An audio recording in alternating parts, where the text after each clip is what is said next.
Hey there, everyone. Welcome back to the Doing What Matters podcast.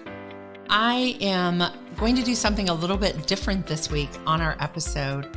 I'm actually going to share a previous podcast going way back to episode number 35, and we're going to replay it for you here. And the reason that I am is because this podcast episode is about grief. And this week, actually on August 24th, will be the 6th year of the passing of our son, Eric. And it always comes full circle during the month of August, where I just remember the difficulty of processing grief.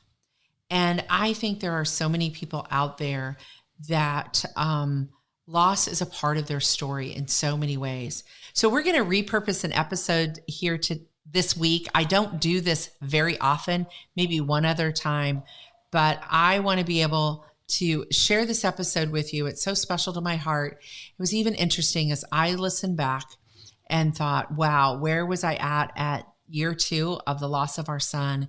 And where am I at now, 6 years later? So enjoy this episode. Sit back, take time. It is a little bit of a longer episode, but there is so much richness here with the guests that I have on the show.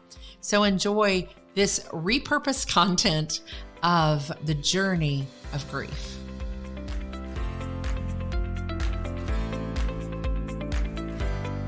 Hello, everyone, and welcome to episode number 35 of the Enneagram in Your Real Life podcast. I'm your host, Teresa McCloy, and today's podcast is going to be just a bit different. It's actually just a bit longer than we normally do, but because of the topic that we're talking about today, I think you'll understand why. And I've even given you some space at the end of the podcast to process the topic.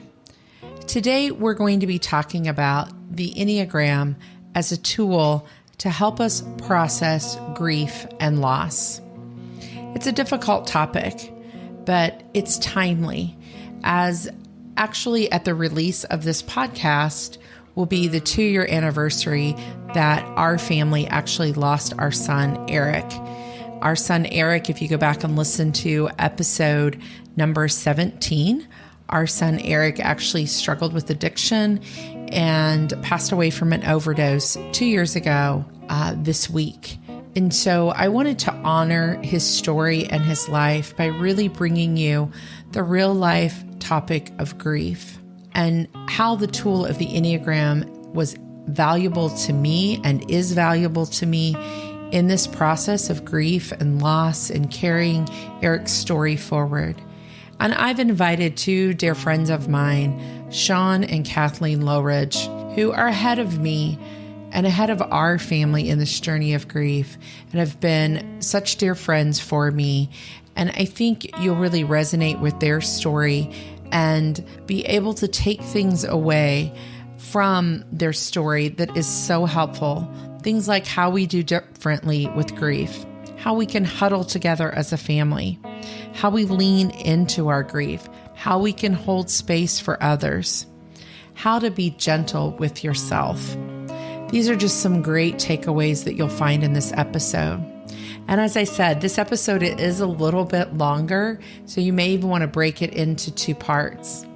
But you may find it is an episode that you'll want to share out with a friend who might be walking in this exact space. This is real life, and I so appreciate you as listeners as we do real life together through the lens of the Enneagram. So without any hesitation, I invite you to listen in on my story and on the story that I share with my friends, Shawn and Kathleen Loughrige.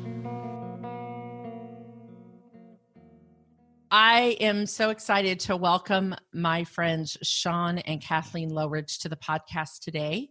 They are good friends of mine from Marshall, Michigan, and we met a few years ago. As most of you know, I've talked about Scott and Claire Loughrige, had them on the podcast a couple of times, and they are definitely related. So Shawn and Scott are brothers, and Kathleen and Claire have been friends for years. They are just 2 beautiful people. In Shawn and Kathleen were the people that I want to be present with me, to walk through this podcast and just how much it touches all of us in our stories and our hearts as we learn to practice even what is it like to be in grief and loss, and how can we use the tool of the Enneagram in our lives. So Shawn and Kathleen, welcome to the Enneagram in Your Real Life podcast as we venture into this topic today.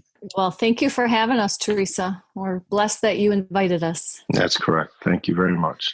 Before we kind of dive into our stories and what we've shared together and what we've walked through, I would love for you to just tell us a little bit about yourselves and what you're doing in your real life right now. Well, for both of us, Shawn and I serve on the pastoral staff at Crossroads Church, where Scott and Claire are the lead pastors. We've been there with them right from the very beginning, which is probably going on 27 years now. I serve as the connections pastor and helping people to get connected in the church, outside of the church. I also have my own coaching business on the side using Enneagram coaching and do some vocational coaching with the state of Michigan, keeping ourselves very busy because we have 4 children and 5 grandchildren. And so life is full and wonderful and great. Shawn, how about you? What is life? That's her side, yeah. So I try to keep up with her, and there's no way to do that. I just can't do that. But I am the pastor of missions in our church. As well, I am pastor over evangelism. I also coach high school football, varsity football coach. I've been doing that for years. I am a retired state police commander over violent crimes in the state of Michigan and forensic science and biometrics. We stay really busy. I enjoy working with the young people and try to keep them going in the right direction. That's my heart. Thank both of you for giving just some context to where you're at in your seasons of life right now. Just dear friends that have been special to me as we've walked some journeys together. As many of you know, and I've talked about this part of my life, if you've been listening to the podcast, back on episode number 17, if you want to go back and get more context of my backstory, 2 years ago, actually this week when this episode is being released, it will be 2 years on August the 24th. My husband and I lost our son, Eric, to addiction from an overdose. And it is a part of our story. And I won't go into all the details of that, but something, of course, that no parent ever expects. And their grief comes in many different ways for many different people through loss of children and parents and all kinds of relationships. But it is a part of our lives that we're never prepared for. But on this podcast, we talk about doing things in our real life, and we talk about that journey of living in our real life spiritually, and what does that look like, and even using the tool of the Enneagram. So I knew that I wanted to talk about grief and how we walk through grief on this episode. I just thought it would be honoring and fitting to talk about the real stuff of what that is. And no one that I trust more to have that conversation than these two people. And I'll let them share with you their story. Everyone's is different and unique. That is part of the process of grief, is being with your own story. And so as we open up this topic, Kathleen and Shawn, do you mind giving us some backstory of your own loss and process with your son? Sure. So, so I mentioned that we have 4 children. We have 3 girls and 1 son, our son Isaac. And 10 years ago, Isaac very unexpectedly went home to be with Jesus. He was 21 years old. As you said, Teresa, nothing prepares you for that. It was very unexpected in that Isaac got sick very suddenly with flu that turned into pneumonia that turned out to be fatal. So it was literally almost overnight. And Isaac was a strong college football player. We knew he was sick. We had taken him to the doctors, but nobody expected how sick he really was, not even his own doctor that we took him to the day before. So all of a sudden, our life was just turned upside down and came to a screeching halt with so many questions and not a lot of answers. And so as a result of that, we were in a place that we never expected to be, that we never planned for. And we started our journey of grief. And I'm an Enneagram type 8 on the Enneagram. And so, for 8s who are, our life was very full at the time, very busy. And for me, going very full speed ahead. My business was doing well. It was growing. I was intentionally growing it, and ministry was full and alive. And then we found ourselves at this place that we never expected to be. And so we began in that moment to try to figure out how in the world does one live through this process. As a type 8 on the Enneagram, where vulnerability is resisted and power and control is in charge many times, found myself in a place that I was totally out of control. I had no ability to control the situation, the outcome. And it was a very, very vulnerable place, more vulnerable than I've ever been, obviously. Shawn, what would you like to add to that part? Well, I think, like you mentioned, it was sudden, unexpected. He was big and strong, and a college football player dying of H1N1 and pneumonia. I think, caught everybody off guard. And I'm a type 2 on the Enneagram. And of course, I spent a lot of time with Isaac, our son Isaac, probably more so just because of that we had, not that my wife wasn't very close to him, because she was. But my process was slightly different because I was thrust into a position where I couldn't help him. As a 2, being a helper, it was very difficult to watch him go through that process without really being able to help him. And that was something that I was aware of during the process. It was very evident to me. And as a 2, God had showed me, you're going to have to trust me in this.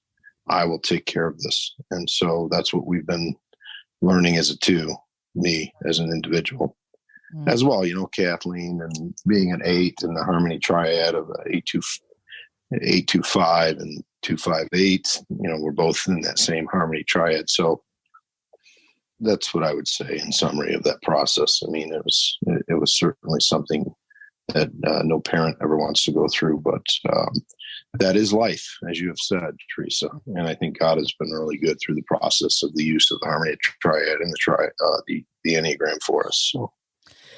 And thank you both I know even for me, and as I share about my son, as we know, whether it's losing a parent or losing a child or a very close friend, the grief process is different for everyone. And we don't want to make the assumption even that just because you fit into one of these 9 types on the Enneagram that you would respond in any certain way. But I know for all 3 of us, I'm a type 3 on the Enneagram. So again, much of that for me is I spent a lot of time, even as Eric walked in addiction, much as Shawn and I are both in that heart space of a little bit of that codependency piece. And can I fix this? What can I do for him? And as you're trying to walk with someone in that, but then on the other side of that, after the loss, there are parts of grief that come in stages. And there's the crisis and the trauma at the beginning of that. So I would love to hear from each of you. I'm 2 years in to this journey of grief, and you're 10 years in. What have you found as, that early parts of the grieving process? People are much there for us. And I've heard some of your story of even how you protected not only your marriage, as we've learned to do, but your relationship with your other children. Just what would you like to share in those early stages? What is it like? And how was the Enneagram helpful for you in those places? Well, I will say that you're very right when you say that no 2 people grieve the same way. And early on, thankfully, Shawn and I had awareness of that. And I do believe that awareness came from our knowledge of the Enneagram and how the Enneagram is a tool that teaches you to have compassion for yourself and compassion for others. So Shawn and I had already been trained in the Enneagram through Scott and Claire. At that point, it was in 2009, they were just developing the harmony triads, but we certainly were very aware of our Enneagram false self, true self stuff. So I believe that it really helped me. It helped us a lot in the approaching the grieving with compassion for one another. Even though Isaac was my son and Isaac was Shawn's son, our relationships were different and we grieve different because we're just two different people. I remember one particular example that we refer to a lot when we're helping others that are in the process. But one time, so I found myself going inward. I found myself a lot of contemplation, which I now can look back and say my headspace. I found that I was reading a lot, I was writing a lot, I was journaling, I was praying, and I had to have alone time with my grief, just me and God and my grief. And I remember one particular time that my father and my brother were over, and it was a hunting season, which was an annual thing that Shawn did with our son and my brother and father for years. Invite them again for hunting season. And what they decided to do, I didn't know what they had decided to do at the time, but what they decided to do was put in one of Isaac's favorite movies. So here I am in my bedroom, just crying and praying and reading. And I hear Shawn and my brother in the other room just laughing their heads off, laughing. It was in that moment that I really realized that it's really important that we understand that it's okay that he's laughing and I'm crying, because there's going to be a moment when I'm laughing and he's crying, and one is not wrong and one is not right. It's just different. And so I think that was one of the marriage was protected, is that we gave one another the space that we needed to be who we needed to be in that moment. And I really do believe that was so helpful because of our knowing the tool of the Enneagram. I mean, that is such a great story, because Dale and my husband's a type 9. So much like you, we sit in the same harmony triad, the 369. You all are in the 852. And then the other one, the third one, we don't have represented, is the 741. But it doesn't matter if you're in the same harmony or you're not. I mean, the grief process is different. But Dale and I have so many of those experiences that I think are part of the healing process. I just heard someone talk about you don't move on, you move forward. And I love that statement of you carry the story of your loved one forward with you. We have so many moments that, just remind you of the person. Most of my listeners know we live here on the farm. So we have a lot of moments, where we're laughing about something Eric would have said or Eric would have done. And then at the same time, you have the tears coming. But it's a mixture of those emotions that really carry the story forward. It's the life they lived and all that they were, and that Shawn gets to relate to the video while you're doing the other. But Shawn, I heard you share something with me last time we saw each other, and we were sitting and we were talking about this. And I think you shared with me that you did a lot of writing. I did. Yeah, initially I did. So I wasn't always laughing, obviously, like Kathleen said, we grieved differently, and, there was a lot of tears for me. But I found my initial process was to journal and write. I wrote his story. I had to share his story.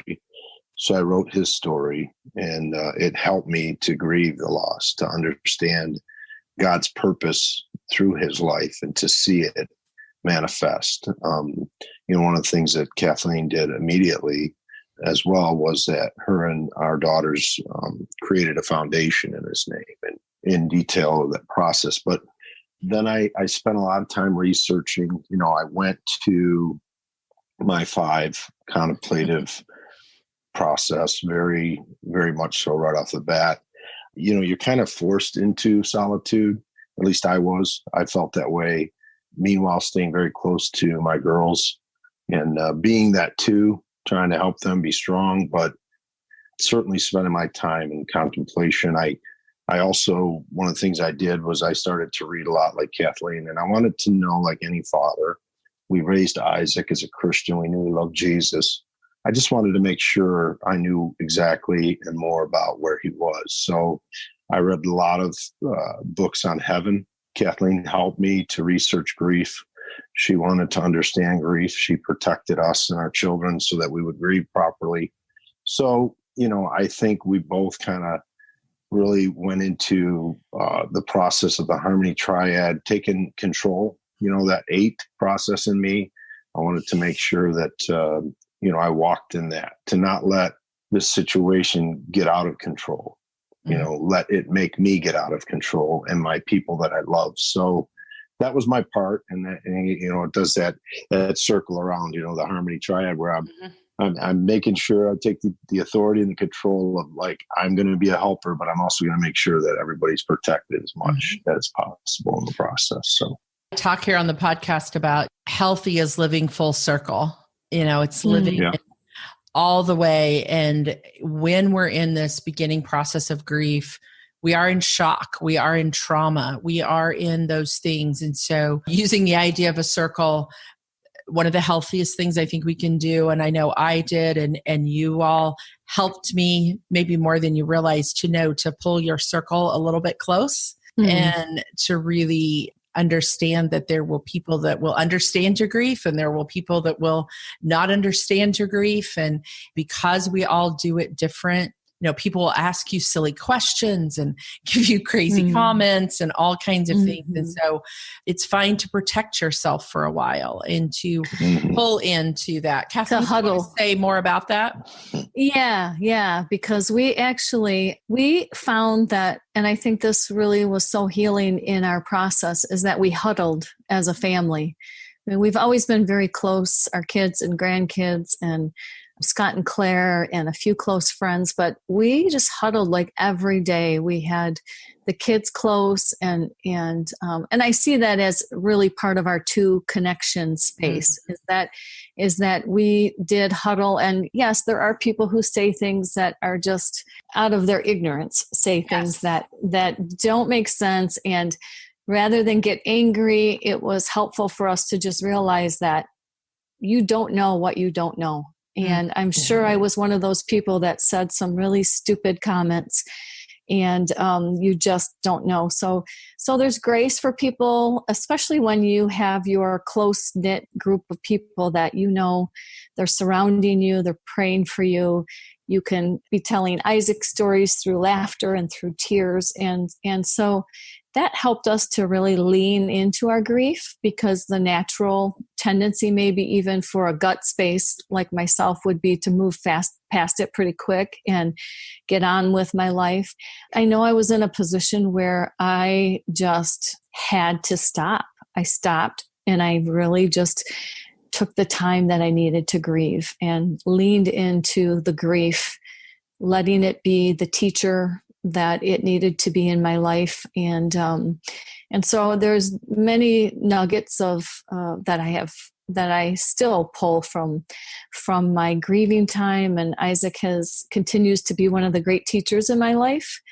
And I'm forever grateful for God allowing us to huddle in close with our family and a few close friends, because and I tell anyone that's grieving, if they can find somebody to huddle with and somebody that will just hold that sacred space for them, that it is so helpful in the healing process. That's beautiful. And that beginning process of grief and that beginning time, and I still feel like, even as I said, it was 2 years when this episode airs. We're recording this here the end of July, a few weeks before, but that I'm still in that process. It's, it can feel like a lifetime. And if someone is listening and they've just lost someone dear to them, there's days that it was like, oh my gosh, it's so hard to remember and I don't want to forget, and then there's days that it's like, that seems like yesterday. So it's both sides of the coin, when we have dearly lost someone that we love in whatever process of grief we're in. And I know for me, as you said, and I am so grateful that I did learn the tool of the Enneagram. God's going before me in that, in several years before we lost Eric. And even as he was walking in some of his addiction, I was so blessed to know the tool and how it helped me in spiritual practice and in being able to move more in that 3-6-9, to move to my 9, to move to peace, to let go and to be more in places of silence and solitude, and to allow that 6 is, I talk a lot here on the podcast about the energy and the stances of those 3 numbers, right? That 3 that has that action, like your 8s do, and the 9 that kind of pulls me away, and the 6 that invites me toward. And so part of my process, even with grief, was learning to allow people to love me. God's teaching for me in that moment, and still is to allow people to be with me in my grief. As you said, to hold that sacred space. I always say, God just kept sending me 6s and said, here's some more 6s, to take care of you and love you and be with you. And here's a couple of 2s that I want to put in your life. Even Shawn is you guys don't know Shawn, but he's a big guy. and a great loving 2. And so, that's the beauty of allowing people to be with you. Shawn, how was that for you in that early process? No, it was like Kathleen said, the huddling with our family and people that we were very close to.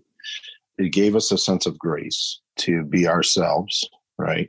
To grieve, to cry, to laugh.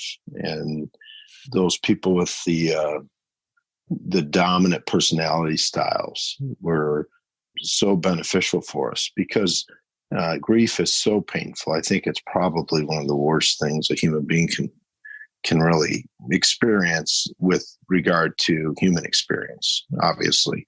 It's so important to have grace for yourself and have people around you that are filled with grace, because it's just waves of grief will hit you, waves of joy, memory, the process. So it was really, really a great teacher, and is every day our son's life, and the process of personality styles, and understanding them. It does give you grace for yourself, right?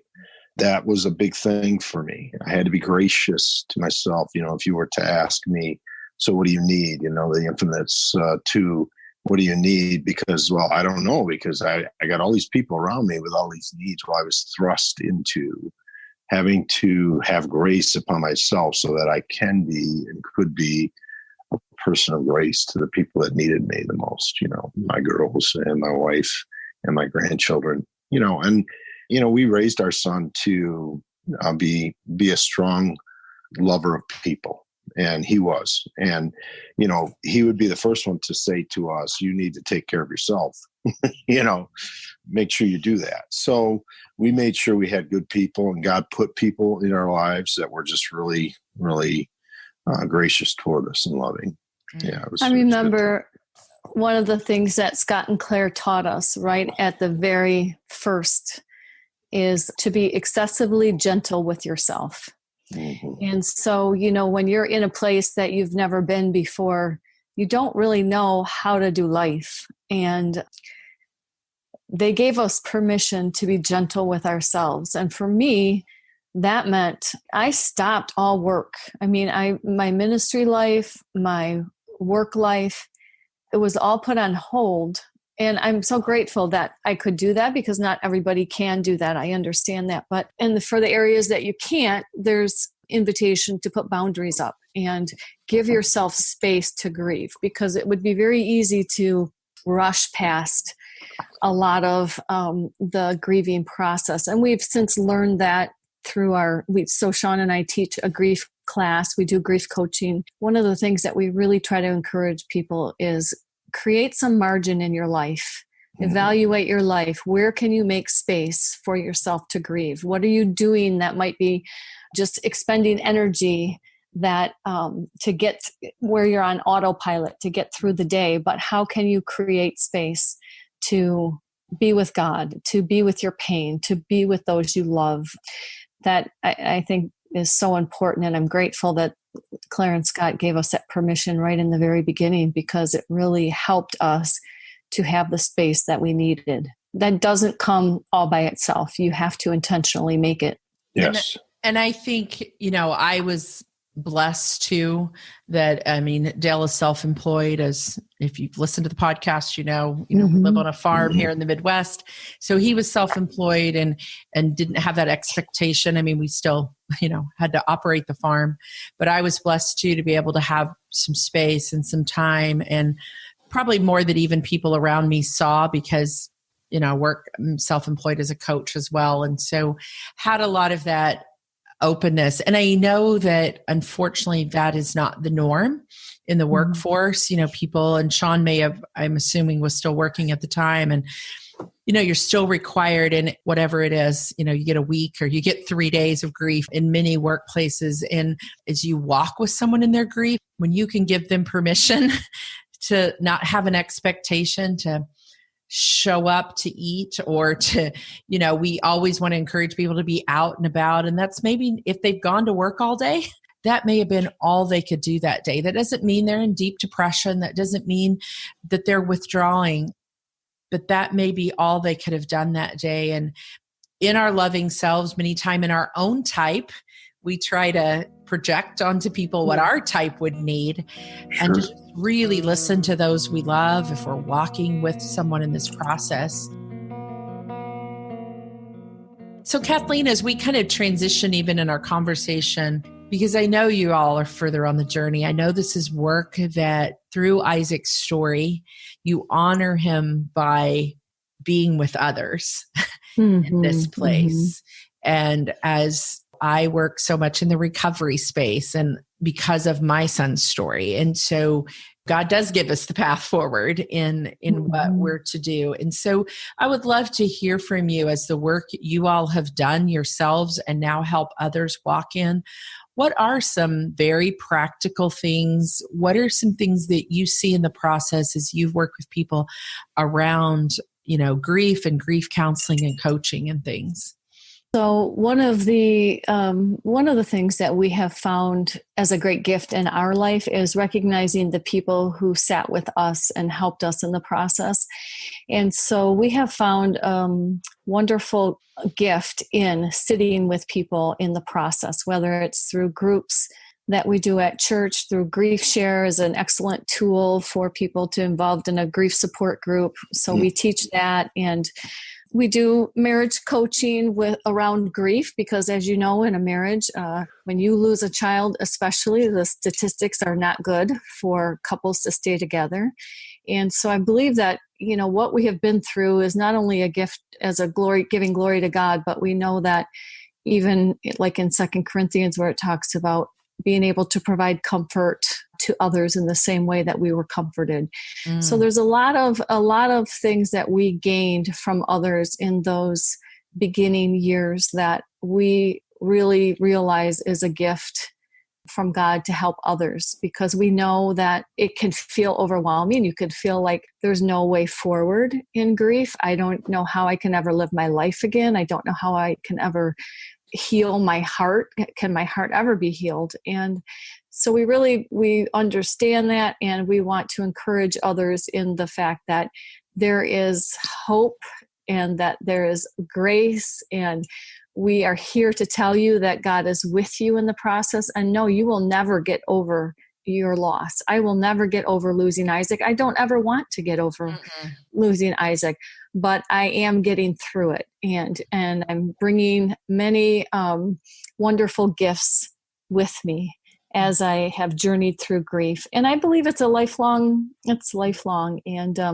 so partnering with others, I guess to say in a nutshell, partnering with others is really helpful, and just helping others with the same kind of things that have helped me create margin in my life, and to be able to re-engage in life at a manageable pace and not just jump right back in full speed ahead, but just encouraging people there's another way, a more healthy way. I love the statement you said there, Kathleen, of it's lifelong, because it's our life. Like the part of our life, grief or trauma or things that happen to us become a part of our life. So we can't set them on a shelf and say, well, that's over. I often say, and it's difficult to say, but Eric's story, even though it was difficult and hard and different from what, you all experienced in your grief, taught me so many things that I get the honor of carrying forward. If I don't carry it with me and carry it forward as a part of my story and share that, not to always share about Eric or grief. And I know sometimes you feel very private with our stories, and then other times it comes very easy, but that's part of my story. It's part of my daughter's story. It's part of Dale's story. And many of you as listeners are having your own story. It was so loving to me how people came into my life that I absolutely did not know, but because they knew what the process of grief was. I'll never forget a woman who had lost both her husband and her daughter in a very short period of time, knew me very distantly. But when she heard that we had lost her son, reached out to me. And for the whole entire first year, she sent me a booklet on grieving. I would get this booklet from her and reconnect with her, and she would have a note in it. And it really went to the process of where I was then, because it's different 3 months, 6 months, 9 months out. And it's just so beautiful, the empathy and the kindness and the love that the people had, that really was inviting me to feel that love, that even as a 3, sometimes a type 3 doesn't want to receive that. And that was part of God's invitation to me. So what are some other things that you see as you work with people? Are there any other things that come to mind? I would say, that strong faith base in God, walking through the process with you. And I know that sounds pretty simple, but I think it's imperative, that you recognize as an individual that He is not a stranger to grief. And He understands it, so that you understand you are not alone. And, and sometimes, and I realize the Enneagram is a tool, but it's imperative to recognize that Christ is with you, that God the Father is with you in this process. He lost His son. I early on having one of those days where I was just grieving, crying, and begging God to help me understand why. And, I'm laying there on the floor and praying to God. And I said, do you see me here? Do you see me? Do you understand what I'm going through? I lost my son. And immediately God spoke to me and said, yeah, I do. I do know what you're going through, and I am with you. And I am with you. And I immediately was overwhelmed with peace and strength to be able to get up and say, thank you, God, for understanding where I'm at, knowing fully where I'm at. And that faith plays such a huge part in the process of healthy grief.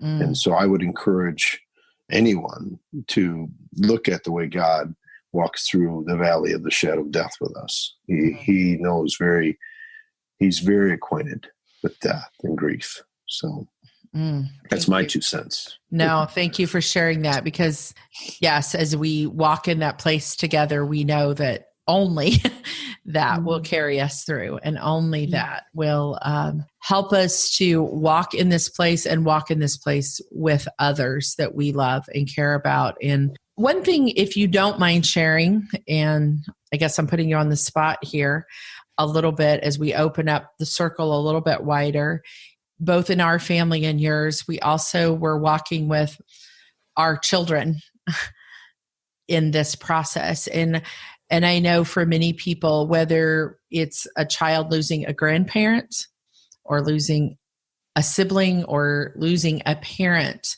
and I'm not even sure what age your girls were when Isaac passed away. Our daughter was just starting her freshman year of college. Can you speak to anything as you walk with people that still have children in what you might see there? Or even, I know you talked about this huddle space that you created for your family in safety.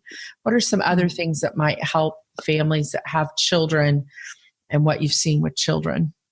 Well, our girls so Isaac was our number 3 and he was 21. So our youngest was in college. and not far from home, but in college, living on campus. And our other two girls lived close by, which made the huddling easier. And then at that time, we had 3 grandchildren. I think that trying to keep a pulse on your kids, and because, as we've already stated, everyone grieves differently, and every personality is different, and maybe, just trying to keep a pulse on whether your child needs outside help, outside encouragement, because what I remember is that it was just enough for me to keep my head above water, trying to breathe. And so I'm very grateful for other people that were in our life that were able to reach out to my kids. Go ahead. Can I interject here? I just want to say that it was really a great tool to understand what type personality styles our children were at the time too, and how to help them in their grief.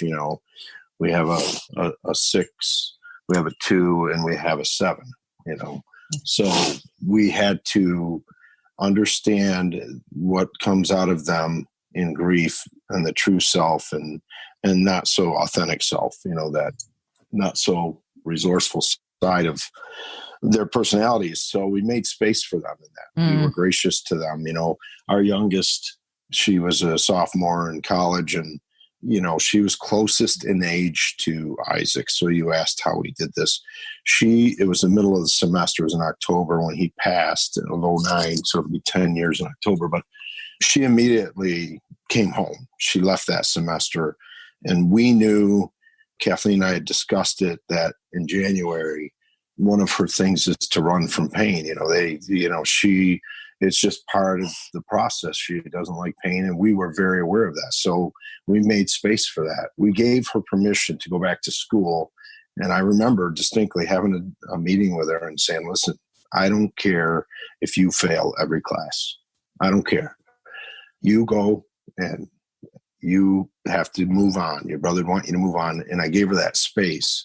And interestingly enough, she graduated, wonderfully. She did great. And she was still in that process of grief. And she moved away right after graduation to California and lived with girls that she grew up with. And it was still part of that grief, because just being in the house where her brother lived with her was hard for her. So we gave her space, and we didn't give her so much space that she thought she was forgotten. We were, we weren't helicopter parents, but she, And, although it would have been easy to be, in those circumstances, it was really hard. And that took a lot of faith. Yeah. Well, and I will say that even in, my poor daughter, my podcast here, her life is an open book as well.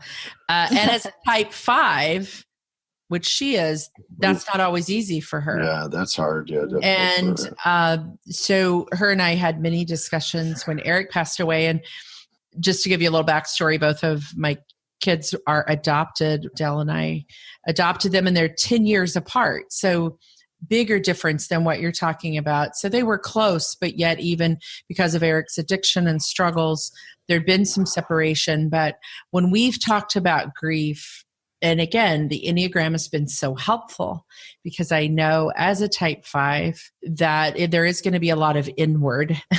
That's just natural. She stands in that more away stance. But I have said to her very openly, and I think this applies across the board with children and with young adults, you will grieve in different ways throughout your lifetime the loss of your brother. Because, as you said about your daughter moving away, as we grow and as we mature and as we hit different stages of life, told her very openly, you may grieve again when you have children. And when you really understand the pain and the loss of what that is. Just like now, as we walk in different seasons of life, as we grieve the loss of a parent, we don't understand what it feels like to lose a parent until we've lost a parent. Loss and the ebb and flow of life is a part of our season of life always. So I think for me, it's felt good to give her permission. Again, she was in college and went back to college and did well, but I had no expectation of what that would be. And I think that's a lot of it too, is how do we let go of expectation for ourselves for our spouses, for our children? How do we allow that space for everyone? And Enneagram can be such a beautiful tool as we talk in the harmony model of head, heart, and gut, and just using it in practice to check in with all of those places. And even if we didn't know the tool, and now that we do and know how that flows and works full circle, it still to this day gives me a way to check in with my grief and not forget the story of my son, for Dale and I to share moments with him, as you said, where we have laughter and we have tears, and places where I can just say, hey, I'm pulling away today. Like I need to be in my 9, like I need to be out today. And Dale understands what I mean by that, and that empathy and grace that it gives. Or no, today I need to hang out with some people. I really need my 6s to come around and love on me. Yeah. Or today I really need to be in my 3 and I just need to go to work, and I just need to, because even work can give us a release of that tension and that need to do, and to not be in judgment no matter what someone's doing. Because I felt some guilt in even working or doing something. Oh, I probably shouldn't be working. People expect. And I really had to work through what people's expectations of what grief look like. And I'm sure in some of the groups you do and in the things that you lead, you hear that from other people of, gosh, what should I even be doing right now? Yeah, absolutely. And you said that very well, Teresa. And because it doesn't look the same for everybody, and people can put expectations on you. And what I try to share with people is to really check in with themselves. Is what I'm doing giving me life, or is it sucking the life right out of me? And so those are kind of just good questions to ask. Even when I laid down, so for me, I had to lay down everything just to survive. And when I did begin picking things back up that I was doing before Isaac passed away, it was a question that I asked, is this mine to do anymore? And sometimes the answer was, yes, it is. And so I would re-enter slowly.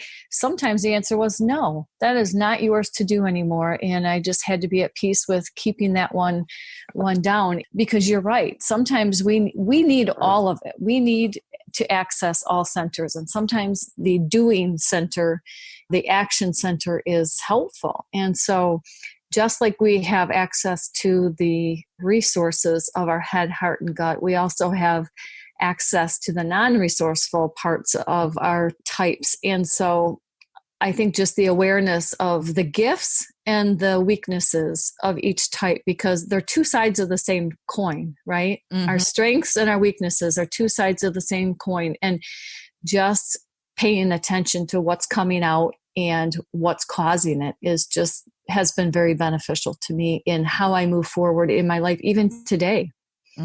I love what you said there. And then Shawn, I want to hear your comment, but those of you listen, this is Enneagram in your real life. So there was a spiritual practice for you. Is this sucking the life out of me, or is this giving me life? That doesn't sound like a spiritual practice, but that right there is a spiritual practice in real life. That's right. It is. Yes. It is. That's what I was going to comment on, Teresa, that Kathleen hit exactly. It's a spiritual discipline of the examen. Is it consolation or is it desolation for me? And when you are a doer and you only have so many megawatts of energy in your life for a day, and your grief is just sucking all of it out, you definitely have to go into that spiritual practice of, is this consolation to my soul, my body, my mind, my spirit, or is it desolation? It's the examen. It's that daily practice. And so, I watched my wife do that very well. And she helped me to learn that I could say no as a 2, and say, is this giving me life? Well, I don't have much life to give. So therefore, first I need to keep myself breathing. And I have to help those around me. And if it wasn't something that I got life from at early on, like really gave me life, I was able to just lay it down for a while. And in Kathleen's case, she said, there were times when I said, no, it's not for you to take anymore. It's not for you to do. And there would be some types, as we know, that have that little more ability, our 5s, our 9s, our 4s, if careful, they're going to go even deeper and pull further away. So to be loving sometimes is to encourage. And I know that's where the Enneagram can be so useful of, I know this would be my behavior is to adaptive self. I call them authentic and adaptive. And so if I go to my adaptive side, or even my authentic self has a little more pull away. And so knowing that Enneagram type, what your home base really is like, and saying, where could I move to the more action center if that's what I need today? And maybe I can only do it for an hour or two today. That's okay. It brings balance, Yeah, it is that full circle motion. You guys are so generous to even enter into this conversation, because I know it's not easy. It's not easy, but I appreciate your authenticity to even accept the invitation to have this conversation. I also know that you have a lot of wisdom here, and I would love for people to know, how could people get in contact with you and Shawn, be able to work with you even in some ways of walking in this place of grief? Yeah, so my website, my coaching website is purposefilledcoaching.com. You can find both Shawn and I at ccmonline.org, which is the church website. And if you look at staff, you click on our picture and that will send an email to us if you want to get a hold of us there. So that's probably the best way, is through purposefilledcoaching.com or ccmonline.org. Awesome. And we'll have that in the show notes, so that if you go to the show notes, and you can get right to those links to both Shawn and Kathleen, and two amazingly beautiful people that have walked with me in my story. So Shawn and Kathleen, thank you so much for holding this space with me. Even as this podcast, one of the things I want to do is share my real life with people and know that we are doing life together. And life has very real things, and loss and pain and grief is one of those things, and that God has us in those spaces. And as Shawn very well said, has gone before and understands and knows both our joy, our sorrow, our pain. And thank you for sharing space with us. Thank you for having us. It was a privilege. Thank you. Yeah, appreciate it. Thank you, Teresa, for the opportunity to share our story in a safe place. And thank you for all the great work you're doing.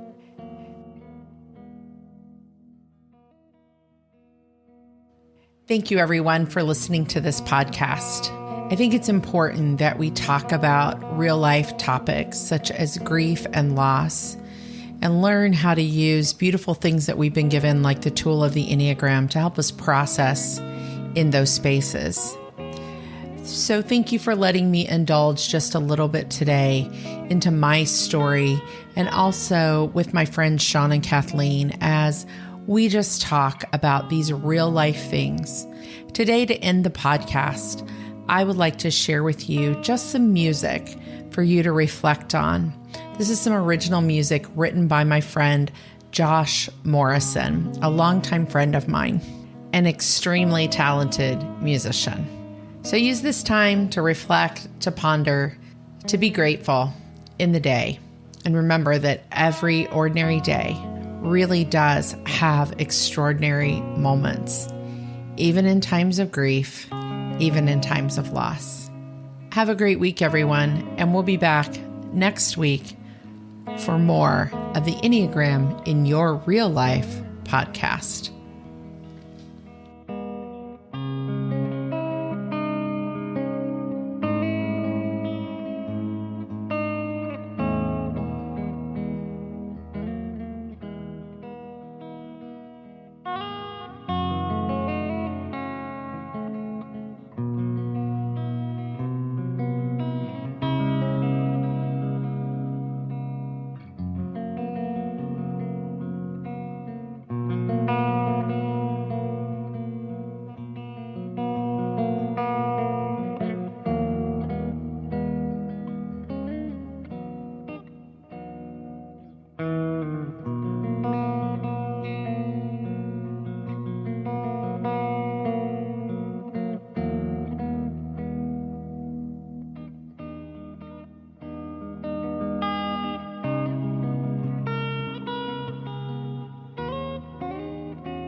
Thank you so much for listening into this conversation.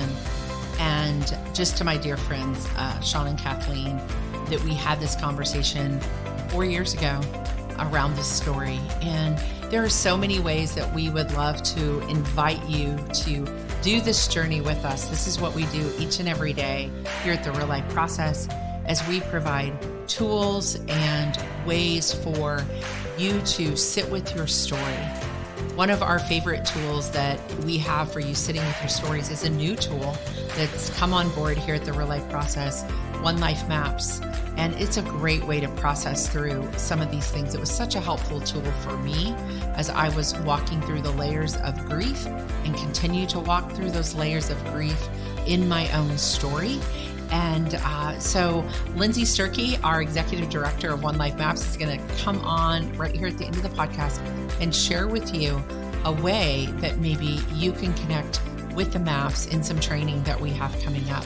But we'll be back with you next week here at the Real Life Process for our next episode. And remember that every ordinary day has an extraordinary moment. You just have to look for them. Thanks for being with us today. Hey everyone, this is Lindsay Sturkey, and I am the Executive Director of One Life Maps here at the Real Life Process. And I'm so excited to invite you to join us in person in Effingham, Illinois on Thursday, September 21st from 8:30 in the morning until 4 p.m. And we are doing a training on how to guide others through Listen to My Life, through the tools of One Life Maps. So if you are someone who has been through the maps yourself and you want to use those tools with others, whether that's as a coach, a spiritual director, or a ministry leader, we want you to join us for this time of training to learn to help others recognize and respond to God in their story. That's what the tools of the maps are all about. We look at our past, where we've been, where we are now, and what God is inviting us to next. And so we want to equip you with resources and teaching and training and ideas